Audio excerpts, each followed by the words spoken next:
'Cause this is my year, my year, my year. So where do we go now? 'Cause this is my year, my year, my year. So where do we go now? To what actually started this vlog.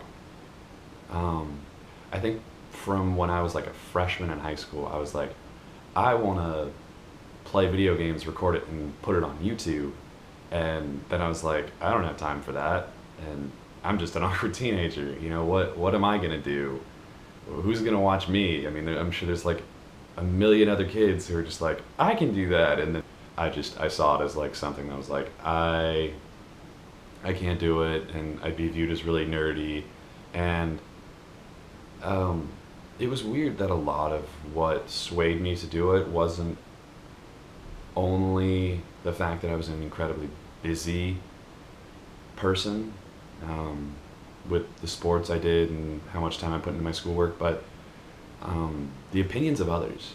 And it took until previous summer, so the summer of 2015, to come back around and think, you know, I still want to make content for YouTube. Like, that's been something I've wanted to do since, you know, my freshman year of high school, and, you know, why not? And the excuse I came up with then was, well, you've got a new job, you're moving into a one-bedroom apartment, you've got to learn, you know, X, Y, Z, and, you know, you don't know what's going to come at you in this fall term. So, you know, maybe push that back a little bit further, and, you know, you'll get to it eventually. And so I went through fall term, and I was right. I was incredibly busy. There were a lot of things going on in my life in fall term, and I just pushed it back. And so winter term rolls around, and the thoughts still kind of faded to the back of my mind. I was at the coast with my family. They'd come down to visit for some 3-day weekend. I don't exactly remember which one it is now at this point, if I'm being perfectly honest with you. And I don't know, I was just lying in bed one day. I was lying in bed at night, and the thought just kind of came back to me. And I was at a point in time where I was like, well, I don't really do a lot, and I'd just gotten over like a really, really bad flu. I had a really bad fever and this and that, and I don't know, it just kind of was like, why not? And I knew how to manage my job at that point. I knew how much work I had to put into the news to make the news the way I want to make the news and improve on the news each week the way I want to improve on the news each week. And so I just sort of kind of started doing it.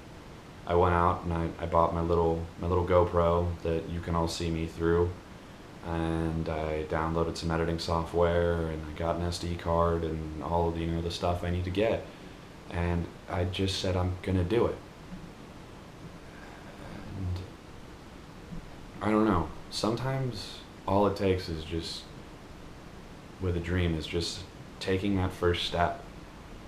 I don't know who to credit for this cliched quote, so I'm not going to credit anyone, but the journey of 1,000 miles really does begin with just one step, and that's gonna be the hardest one that you take.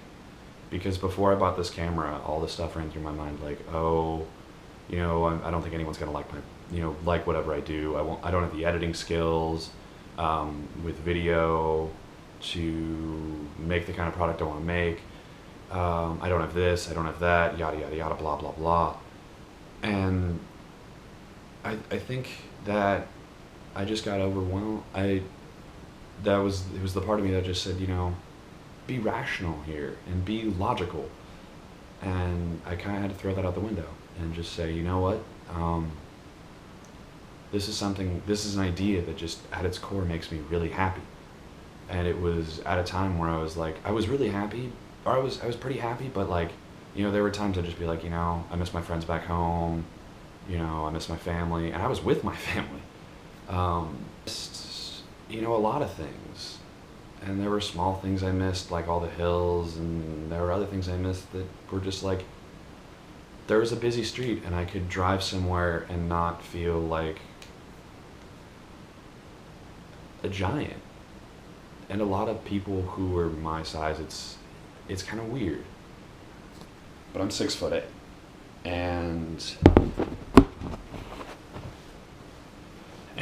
at 6'8", it's really easy to kind of feel weirdly isolated. And I don't know, back home there are just really tall buildings that I can go kind of walk around and not feel so huge. I don't look 6'8", and I am aware of that. But anyways, getting back to the point, there was a lot of things, even in me, that were just like, you don't really need to do this. You don't have to do this, and it's irrational for you to do it. But now that I'm doing it, it's just, I don't know. It feels right. And it feels like a long time coming. Higher,